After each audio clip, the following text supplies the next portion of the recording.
Sa next vlog po namin, ni JK, magagawa kami ng snowman. Yan, abangan nyo yan sa next vlog. Shorts, YouTube shorts lang kami ngayon eh. Gawa ng wala pang, kulang pa ng subscriber. Kita nyo, dito kami ngayon sa Hungary. Yan. Hungary, Budapest. It's Budapest, not Budapest.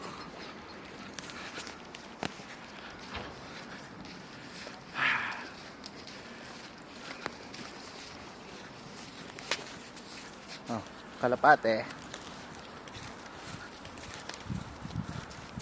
Sarap yung adobo. Joke lang. Sarap yung adobo ba? Joke lang. Bawal yung adobo yan, guys.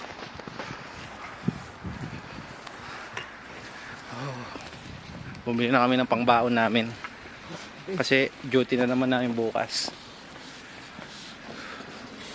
Kaya sa mga aspiring mag-abroad dyan, huwag kayo mawala ng pag-asa. Dahil hanggat may pag-asa, may paraan. Yan. Baliktad eh, no? Malay nyo next month. Hanggat may paraan, may pag-asa. Malay nila next month, sila na nandito. Kayo, next month, malay nyo, nandito na kayo.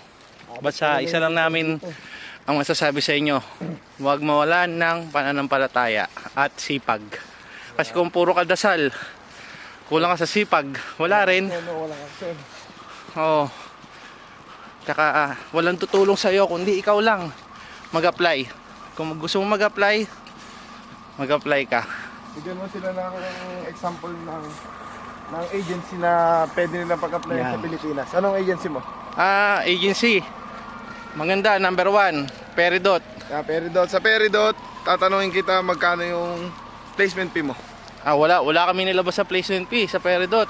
So, Maganda doon. magkano lang yung ginastos mo bago ka makarating dito sa Europe? Ang ginastos lang namin, brother, mga ano lang, 2,000 lang. 2,000 pesos lang for medical. Yun lang pala. Panalo ang Peridot.